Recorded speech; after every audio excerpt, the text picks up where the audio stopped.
UP board कक्षा 10 सामाजिक विज्ञान भूगोल का 5वां अध्याय खनिज तथा ऊर्जा संसाधन एक बहुत ही आसान सा चैप्टर है और इससे एक या दो एमसीक्यूज या बहुविकल्पी प्रश्न पूछे जाते हैं। तो इसमें भी मैंने टॉप 20 बहुविकल्पी प्रश्न को रखा है। इनको अगर आप पढ़ लेते हैं तो इसी में से 2026 बोर्ड एग्जाम में निश्चित रूप से जो भी सवाल आने होंगे इसी में से आएंगे। ठीक है, तो पहला सवाल मेरे भाई, खनिज क्या है? ए वनस्पति पदार्थ, बी जैविक पदार्थ, सी पृथ्वी की परतों में पाया जाने वाला प्राकृतिक पदार्थ या डी जल का रूप।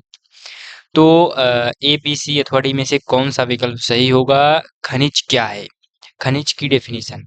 हम जो भी चैप्टर पढ़ते हैं तो पहला जो है बहुविकल्पी प्रश्न होता है वो चैप्टर पर ही आधारित, चैप्टर के नाम पर ही आधारित होता है कि व्हाट इज जो भी है खनिज। ठीक है, तो खनिज क्या है मेरे भाई? तो इसका सी विकल्प सही हो जाएगा। पृथ्वी की परतों में पाया जाने वाला प्राकृतिक पदार्थ। ठीक है, पृथ्वी की परतों में पाया जाने वाला प्राकृतिक पदार्थ ही क्या कहलाता है? खनिज। दूसरे प्रश्न पर आते हैं। खनिजों के दो मुख्य प्रकार कौन से हैं? धात्विक और अधात्विक, ठोस और तरल, जैविक तथा अजैविक, प्राकृतिक एवं कृत्रिम। तो खनिजों के दो मुख्य प्रकार कौन से हैं? तो आपको पता होगा खनिज के दो मुख्य प्रकार होते हैं धात्विक और अधात्विक। या तो वो धात्विक होता है या अधात्विक होता है। ठीक है, ये विकल्प सही हो जाएगा। तीसरे सवाल पर आते हैं। तीसरा सवाल, धात्विक खनिजों के दो उप प्रकार हैं। धातु और अधातु, लौह धातु और अलौह धातु, कोयला और पेट्रोलियम, ठोस और गैस।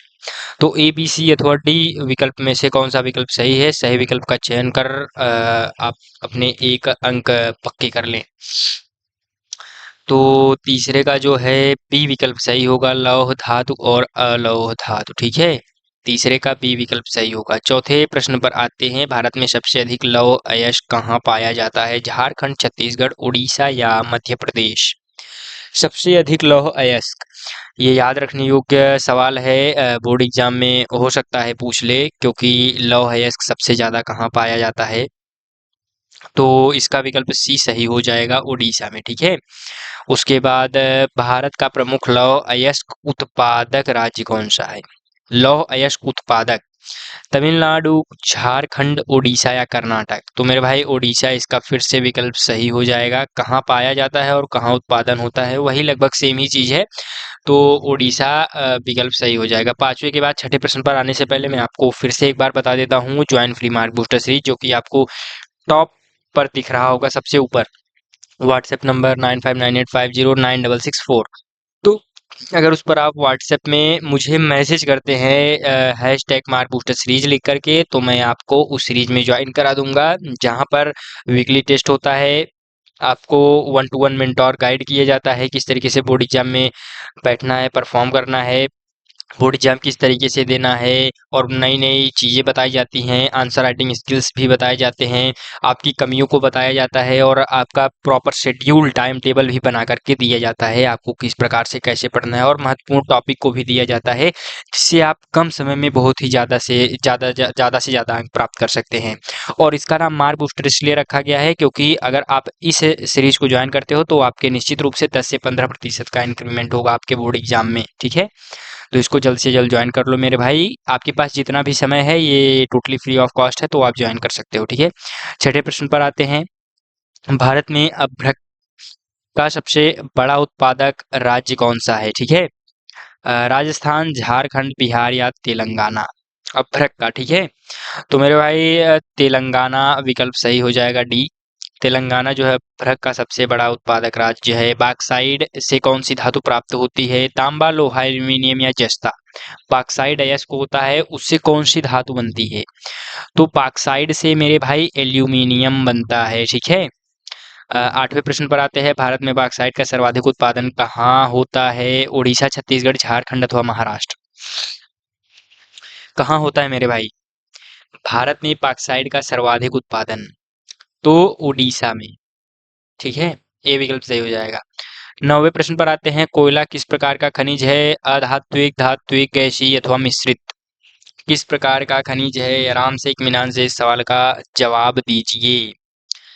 कोयला मेरे भाई आपका जो है एक क्या है, अधात्विक खनिज है। कैसा खनिज है? अधात्विक, ठीक है। उसके बाद 10वें प्रश्न पर आते हैं। भारत में सबसे अधिक कोयला कहाँ पाया जाता है? झारखंड, छत्तीसगढ़, उड़ीसा या पश्चिम बंगाल? भारत में सबसे अधिक कोयला, सबसे अधिक कोयला, कोयला किस प्रकार का खनिज है? अधात्विक खनिज हो गया आपका। भारत में सबसे अधिक कोयला कहाँ पाया जाता है? तो कोयला आपको पता है झारखंड में कोयला सबसे अधिक पाया जाता है, ठीक है। उसके बाद उड़ीसा में लोहा, ठीक। उसके बाद भारत का प्रमुख तेल उत्पादन क्षेत्र कौन सा है? मुंबई हाई, असम, गुजरात, राजस्थान। तो आपको पता होगा मुंबई हाई जो है तेल उत्पादन में सबसे प्रमुख तेल उत्पादन क्षेत्र है, ठीक है, मुंबई हाई, ठीक। उसके बाद पेट्रोलियम को क्या कहा जाता है? Black gold, liquid gold, mineral gold या एनर्जी क्रिस्टल? तो आपको पता होगा इसको ए विकल्प ब्लैक गोल्ड कहा जाता है, ठीक है।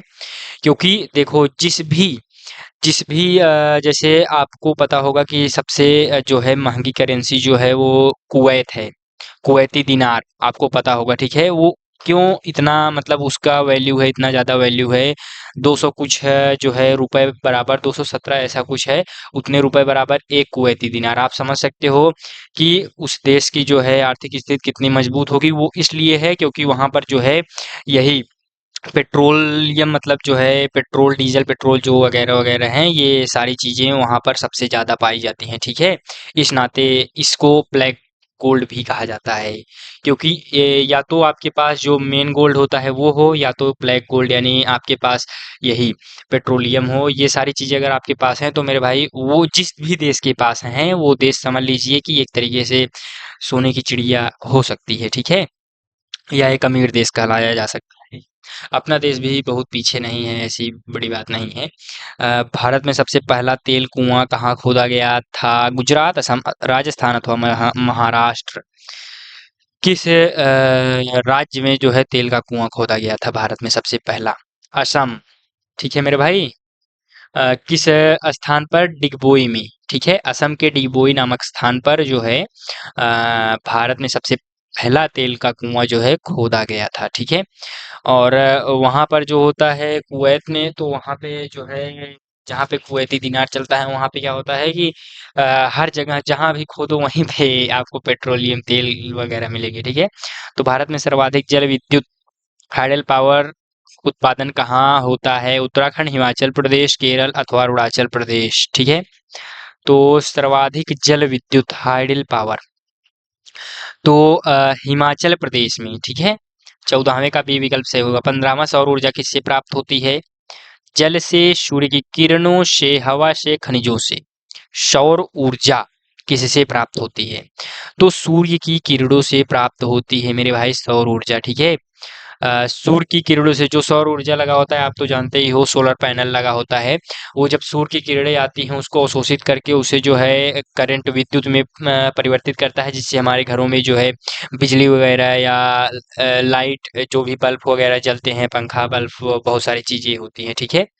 तो ये बहुत ही मतलब एक अच्छा जो है उपकरण है, जिसकी वजह से हम इसको विद्युत में कन्वर्ट करके ऊर्जा का एक बहुत ही अच्छा सदुपयोग करते हैं, ठीक है। उसके बाद 16वें प्रश्न पर आते हैं। पवन ऊर्जा का सर्वाधिक उपयोग कहाँ होता है? गुजरात, राजस्थान, तमिलनाडु अथवा महाराष्ट्र? पवन ऊर्जा का सर्वाधिक उपयोग तमिलनाडु में, ठीक है। सी विकल्प सही हो जाएगा। पवन ऊर्जा का सर्वाधिक उपयोग जो है तमिलनाडु में होता है। नाभिकीय ऊर्जा किससे प्राप्त होती है? कोयला, यूरेनियम, थोरियम, बॉक्साइट, पेट्रोलियम? तो नाभिकीय ऊर्जा किससे प्राप्त होती है? तो मेरे भाई यूरेनियम व थोरियम से नाभिकीय ऊर्जा प्राप्त होती है। भारत में सबसे बड़ा नाभिकीय ऊर्जा केंद्र कहाँ है? तारापुर, महाराष्ट्र, नरोरा, उत्तर प्रदेश, काकरापार, काकरापार गुजरात, कलपक्कम तमिलनाडु? सबसे बड़ा नाभिकीय ऊर्जा केंद्र तारापुर महाराष्ट्र का है, ठीक है। सबसे बड़ा नाभिकीय ऊर्जा केंद्र, ठीक है, तारापुर महाराष्ट्र। उसके बाद भारत में थोरियम का प्रमुख स्रोत कौन सा है? राजस्थान की खानें, केरल के समुद्र तट की रेत, झारखंड की पहाड़ियां, मध्य प्रदेश की घाटियां? भारत में थोरियम का प्रमुख स्रोत कौन सा है? केरल के समुद्र तट की रेत, बी विकल्प सही हो जाएगा। केरल के समुद्र तट की रेत, केरल के समुद्र तट की रेत, ठीक है। उसके बाद अक्षय ऊर्जा स्रोत कौन सा है? कोयला, पेट्रोलियम, सौर ऊर्जा, प्राकृतिक गैस।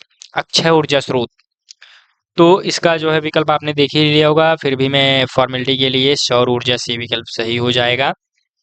तो ओवरऑल मैंने यहाँ पर 20 प्रश्न डिस्कस कर दिए हैं मेरे भाई, इसी में से बोर्ड एग्जाम में से आएगा। आप देख ही सकते हो कि अच्छे प्रश्न रखे गए हैं और आने वाले प्रश्न रखे गए हैं, जो कि FYQs मैं कहता हूँ, फ्यूचर ईयर क्वेश्चन, जो कि भविष्य में 2026 या 27 बोर्ड एग्जाम में पूछे जाएंगे, इन्हीं में से आएगा। तो इसको फटाफट से पढ़ लो और आपने जितने भी सही किए उसको कमेंट बॉक्स में टाइप करो। इसी के साथ चलते हैं, धन्यवाद, राधा स्वामी।